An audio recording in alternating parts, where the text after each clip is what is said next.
Hello traders, MobiKwik का IPO आ गया है। अभी इस आईपीओ में पैसे क्यों चाहिए मोबीक्विक को, कितने पैसे चाहिए, कंपनी के फाइनेंशियल्स कैसे लग रहे हैं, आईपीओ की डिटेल्स क्या क्या है, ये सब कुछ जानेंगे इस वीडियो में। साथ ही साथ मैं अपना पॉइंट ऑफ व्यू भी बताऊंगा इस वीडियो के एंड में कि मैं इस आईपीओ में पैसे लगाऊंगा या नहीं लगाऊंगा, अगर लगा रहा हूँ तो क्यों लगाऊँ और अगर नहीं लगा रहा हूँ तो क्यों नहीं लगाऊंगा। ठीक है, तो चलिए गाइस, बिना कोई देरी किए ये वीडियो शुरू करते हैं। वीडियो में आगे बढ़ने से पहले मैं आप लोगों को बता देता हूँ, मेरा नाम है प्रशांत, आप देख रहे हैं इमर्जिंग बुल्स और इस वीडियो में हम लोग करेंगे मोबीक्विक लिमिटेड का आईपीओ का एनालिसिस। ठीक है, तो चलिए सबसे पहले हम लोग आईपीओ की डेट्स देख लेते हैं। अभी अगर हम लोग आईपीओ की डेट्स देखेंगे तो आईपीओ ओपन होगा 11 तारीख को, वेंसडे को चलेगा 13 तारीख तक। अलॉटमेंट होगी 16 तारीख को।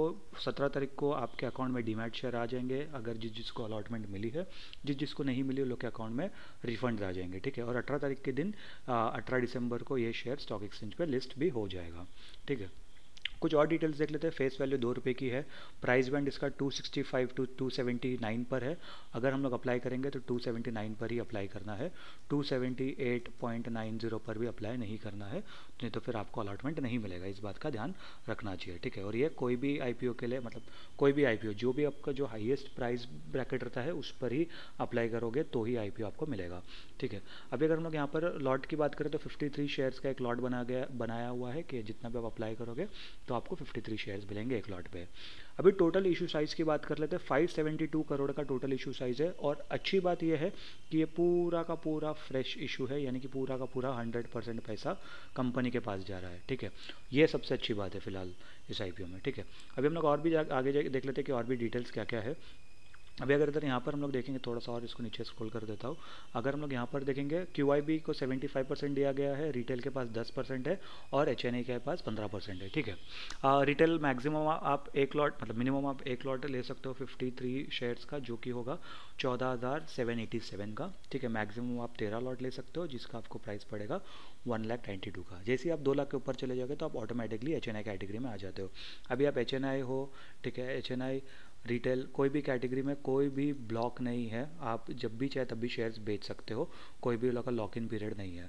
ठीक है, लॉक इन पीरियड नहीं है ये लोग में, तो जब भी आप चाहे तभी भी आप बेच सकते हो। अभी इसके अंदर एक बुरी बात मुझे क्या लगी फिलहाल के लिए, तो आप देखोगे यहाँ पर जो शेयर होल्डिंग पैटर्न है आईपीओ के पहले ही 33% के भी नीचे है।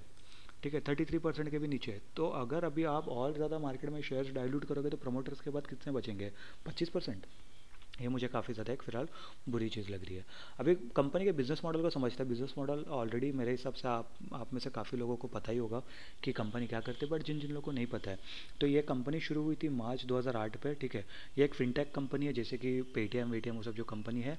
और इस पर भी सबसे बड़ा सवाल ये आता है कि पेटीएम जैसा ही बिजनेस मॉडल है, क्या ये अगला पेटीएम बन सकता है, मतलब कि इसका भी आईपीओ, ऑब्वियसली ये पेटीएम जितना बड़ा आईपीओ नहीं है, छोटा सा आईपीओ आ रहा है, बट क्या ये भी आगे चल के अपने इन्वेस्टर्स की नींदें उड़ा देगा। ठीक है, और वो भी अच्छी वाली नहीं, बुरी वाली नींदें उड़ा देगा, तो भी हम लोग देखेंगे। यहाँ पर प्रीपेड डिजिटल वॉलेट्स देते हैं और ऑनलाइन पेमेंट सर्विसेज है। तो बेसिकली अगर हम लोग इसको नट शेल में बात करेंगे, मोटा मोटी बात करेंगे, तो ये जीपे का लाइट वर्जन है। ठीक है, जीपे लाइट। ठीक है, मेरे हिसाब से तो। ठीक है, आपको क्या लगता है आप कमेंट करके जरूर बता देना। अभी company provides a payment range services. ठीक है, आप क्या कर सकते हो, यूटिलिटी बिल भर सकते हो, मोबाइल रिचार्ज कर सकते हो, इलेक्ट्रिसिटी कर सकते हो, क्रेडिट कार्ड बिल भर सकते हो। यूटिलिटी में क्या आ जाएगा, आपका वाईफाई आ जाएगा, वाटर बिल आ जाएगा, वो सब आ जाते हैं। ठीक है, गैस वैस आप सिलेंडर वो सब का रिचार्ज कर सकते हो। ठीक है, ऑनलाइन ऑफलाइन मर्चेंट्स है लोग, including retail stores and fuel station पे।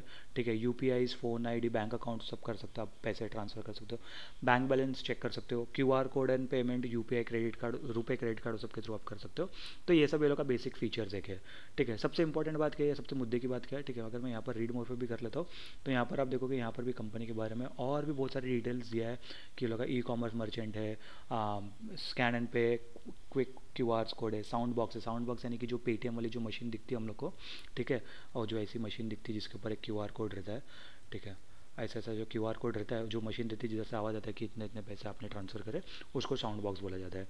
ठीक है, कैश एडवांस सब कुछ आप एक बार देख सकते हो। मोटा मोटी देखो, मैं इसके लिए इतना ज़्यादा नहीं पढ़ रहा हूँ, नहीं तो फिर आप पहले जो भी वीडियोस देखे रहोगे आईपीओ वाले, जो भी पूरी प्लेलिस्ट मैंने बनाई है उसके अंदर आपको पता होगा कि मैं यूजुअली सब कुछ डिस्कस करता हूँ अच्छे से। लेकिन मैं इतना ज़्यादा डिस्कस क्यों नहीं कर रहा हूँ, क्योंकि ये मोटा मोटी बिजनेस मॉडल हम लोग सब लोग को पता है। ठीक है, जिन जिन लोग को नहीं पता है, तो जो जो आप जीपे में कर पाते हो, मोटा मोटी आप वो सेम चीज़ मोबीक्विक ऐप से भी कर सकते हो, और मोबीक्विक का बिजनेस भी कहीं ना कहीं उस हिसाब से ही है।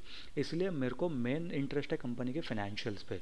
कंपनी के फाइनेंशियल्स हम कैसे दिख रहे हैं, तो पहले तो यहाँ पर फुल ईयर है, फुल ईयर है, फुल ईयर है, और एक क्वार्टर है। अभी तो ये साल भी खत्म होने आ गया भाई, ये क्वार्टर खत्म होने के बाद अभी ये जो तीसरा क्वार्टर है वो खत्म होने वाला है, तो भी आपने 2 क्वार्टर के डेटा नहीं दिया। पर ठीक है, इसको हम लोग इंटू 4 करके देख लेंगे और समझेंगे कि कैसा इसका फाइनेंशियल्स चल रहा है।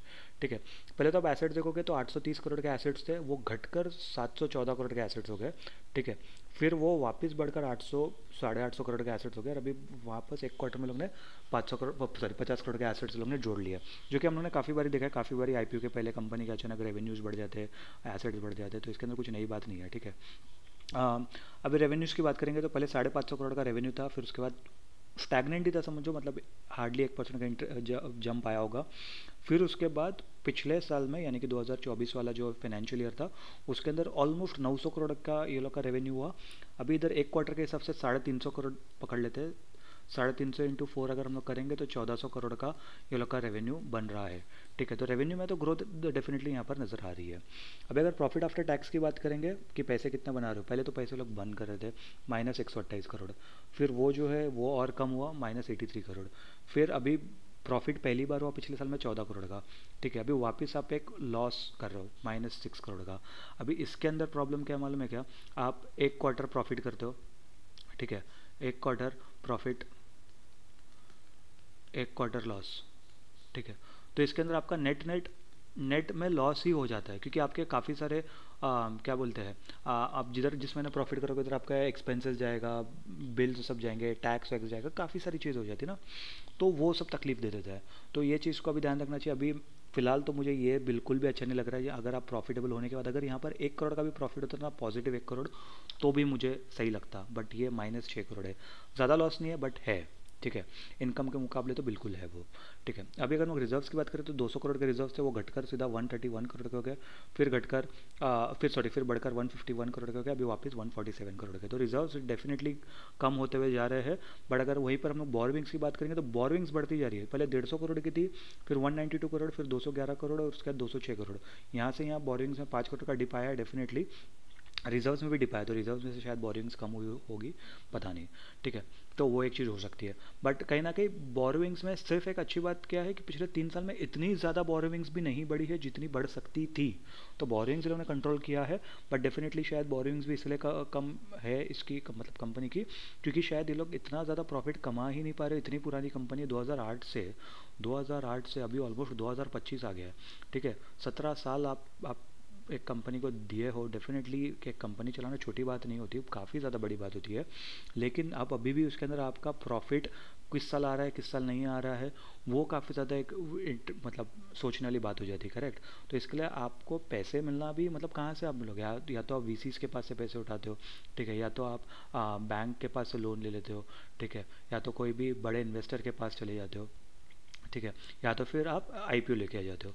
तो मुझे ऐसा लगता है शायद मैं गलत हो सकता हूँ, डेफिनेटली मैं गलत हो सकता हूँ, कि अभी ये लोग को शायद ज़्यादा इतना फंडिंग की तरफ से मिला नहीं है, तो इसके लिए लोग सोचे कि भाई आईपीओ लेके आ जाते हैं और पूरा का पूरा पैसा इसके लिए फ्रेश इशू है जो कि कंपनी के पास जाएगा, ताकि ये लोग जो कंपनी की जो स्थिति है इसको यहाँ से इम्प्रूव करने का सोच सके। ठीक है, इम्प्रूव करने का सोच सके, ये हो सकता है। ठीक है, मैं गलत भी हो सकता है, डेफिनेटली आप कमेंट करके बताना कि आपको क्या लगता है। ठीक है, अभी अगर यहाँ पर हम लोग देखेंगे तो ज़्यादा बड़ी कंपनी ने 2300 करोड़ की कंपनी, तो एक स्मॉल कैप कंपनी ही कंसिडर करेंगे हम लोग इसको। कुछ वैल्यूज़ की बात कर लेते हैं, रेशियोज़ की बात कर लेते हैं। डेट टू इक्विटी रेशियो 0.73 का है, जो कि हायर साइड में है, बट मुझे जो यूजुअली लगता है, मैं यूजुअली 0.8 के नीचे वाली कंपनी देखता हूँ, तो ये उस क्राइटेरिया को तो मेट कर रहा है। ठीक है, प्राइस टू बुक वैल्यू 9.81 का है, जो कि हाई है। ठीक है, मेरे हिसाब से अगर स्पेसिफिकली तो लॉस मेकिंग कंपनी है अभी भी, तो ये मेरे हिसाब से प्राइस टू बुक वैल्यू इसका 4 से 5 से ज़्यादा नहीं होना चाहिए था। ठीक है, अभी अगर हम लोग ईपीएस की बात करेंगे, प्री आईपीओ इसका ईपीएस चलता है ₹2.5, पोस्ट आईपीओ है तो -3.5 के आसपास चले जाएगा। प्री आईपीओ इसका पीई की बात करेंगे तो ₹113 का था, और पोस्ट आईपीओ -86 का चले जाएगा। तो ये काफ़ी ज़्यादा एक बुरी बात है। ठीक है, अभी हम लोग यहाँ पर देखते हैं कि भाई पैसे क्यों उठा रहे हो, क्या चाहिए तुमको, मतलब 550 करोड़ तुम लोग उठा रहे हो, 562 करोड़, वो क्यों चाहिए तुमको। पहले तो लोग बोलते हैं कि funding growth in financial services business, ठीक है, फिर funding growth in payment services business, investment in data ML AI product and technology, capital expenditure for the payment device businesses, general corporate purpose. तो इसको तो निकाल दो इधर से, ठीक है, इसको छोड़ दो।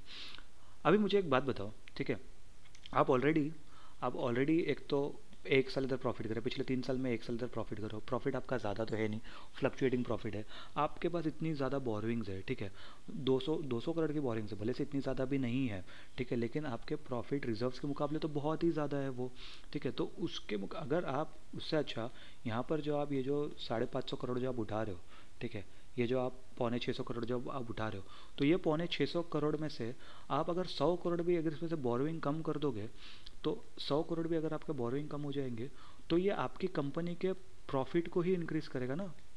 अभी जिसको नहीं समझ में आ रहा मैं आपको समझाता हूँ, ठीक है। मान लो आपने 100 करोड़ रुपए प्रॉफिट कमाया, जिसमें से आप 30 करोड़ रुपया का आपके पास लोन है, ठीक है, जिसमें से मान लो आप 3 करोड़ रुपया तो सिर्फ आप ये दे देते हो, क्या बोलते हैं, इंटरेस्ट दे देते हो, तो आपका 100 करोड़ प्रॉफिट होने के बाद तो 3 करोड़ लोन देने के बाद आपका कितना हो जाएगा, 97 करोड़ हो जाएगा प्रॉफिट, करेक्ट। अगर मान लो ये 30 करोड़ के लोन को मैं अगर वो कम करके कैसे भी मान लो 10 करोड़ पे लेके आता हूँ, ठीक है, और 10 करोड़ के ऊपर मान लो मुझे 1 करोड़ का इंटरेस्ट देना पड़ेगा, तो ये जहाँ पर मुझे 97 का प्रॉफिट आ रहा था, मेरा रेवेन्यू नहीं बढ़ा या मेरा प्रॉफिट मार्जिन नहीं बढ़ा, मेरा प्रॉफिट उतना ही है 100 करोड़, लेकिन अभी भी जहाँ पर मुझे 3 करोड़ का इंटरेस्ट देना पड़ा था वहाँ पर अभी मुझे सिर्फ 1 करोड़ का देना पड़ रहा है, तो मेरा मोटा मोटा मेरा प्रॉफिट जो है प्रॉफिट आफ्टर टैक्स वो बढ़ेगा ना, 99 करोड़ हो जाएगा। वो चीज़ समझना चाहिए, मतलब वो चीज़ का ध्यान रखना चाहिए। अगर यहाँ पर रिजर्व ये लोग के अच्छे खासे होते हैं ना, मान लो कि अभी मान लो ये 150 करोड़ की जगह अगर ये 1100 करोड़ के रिजर्व्स होते हैं और अगर 200 करोड़ की बोरिंग्स होती तो एक बार इतना दिक्कत नहीं आता है, क्योंकि ये लोग अपने रिजर्व में से कभी भी ये बोरिंग्स खत्म कर सकते हैं, ठीक है। लेकिन अभी लोग की बोरोविंग्स सॉरी रिजर्व्स ये लोग के पास 150 करोड़ है, बोरोविंग्स ये लोग के पास 200 करोड़ की है, कैसे होगा ये, समझ रहे हो ये कैसे, ये मैथ ही नहीं बैठ रहा है इसके अंदर। और अगर आप जो भी आप आईपीओ से भी जो पैसे उठा रहे हो वो सब आप तो ग्रोथ के लिए सोच रहे हो, अभी मतलब ग्रो करना डेफिनेटली अच्छी बात है, मैं मना नहीं कर रहा हूँ, लेकिन आपका ये बोरिंग्स का क्या, इसका तो कोई कुछ प्रोविज़न है इसका, ठीक है, वो मुझे फ़िलहाल तो बुरा लग रहा है। तो अगर मैं मेरा पॉइंट ऑफ व्यू बता दूँ, ठीक है, आप ज़रूर कमेंट करके बताना कि आपको कैसा लग रहा है, कि कंपनी का सोच ये सही है गलत है, कि क्या आपको लग रहा है कि मतलब ये लोग को इतना ज़्यादा ग्रोथ के इसमें सोचना चाहिए कि बोरिंग्स लोग को कम करनी चाहिए, ठीक है। तो मैं तो पहले बता दूं कि मैं तो इस आईपीओ में अप्लाई नहीं करने वाला हूँ, ठीक है, क्यों, क्योंकि मैं बताता हूँ कि जैसे सबसे पहले तो मुझे फाइनेंशियल्स इतना ज़्यादा पसंद नहीं आया, ठीक है, फाइनेंशियल्स प्रॉफिट एकदम कांस्टेंट प्रॉफिट नहीं है, बोरोइंग्स बढ़ती जा रही है, रिजर्व्स घटते जा रहे हैं, ठीक है। फिर उसके बाद साथ ही साथ आप देखोगे यहाँ पर प्राइस टू बुक वैल्यू भी काफ़ी ज़्यादा हाई है, ठीक है, मेरे हिसाब से ओवर वैल्यूड लग रहा है मुझे, ठीक है। पोस्ट प्री आईपी और पोस्ट आईपी में ईपीएस और पी रेशियो यूजुअली मैं इतना कंसिडर करता नहीं, बट यहाँ पर मैं देख रहा हूँ तो इसके लिए मुझे वो लग रहा है, क्योंकि काफ़ी ज़्यादा डिफरेंस है, पॉजिटिव से अच्छा खासा नेगेटिव पे जा रहे हैं आप लोग। यहाँ पर डेट जो ऑब्जेक्टिव है कंपनी का, ऑब्जेक्टिव ही मुझे यहाँ पर क्लियर नहीं लग रहा है, कि भाई जहाँ पर डेट है आपके पास और डेट क्लियर करने का आपने कुछ भी नहीं सोचा है, अगर आप उसका प्री पेमेंट रीपेमेंट थोड़ा बहुत भी अगर आप पार्शियल पेमेंट भी सोचते ना, पार्शियल पेमेंट भी आप सोचते ना, तो भी एक अच्छी बात होती, मतलब मान लो 50 करोड़ ही कम कर दो यार, 50 करोड़ ही कम कर दो 200 में से, 150 करोड़ के आपके रिजर्व्स है, 150 करोड़ की बोरोइंग्स है, कम से कम वो सही हो जाएगा।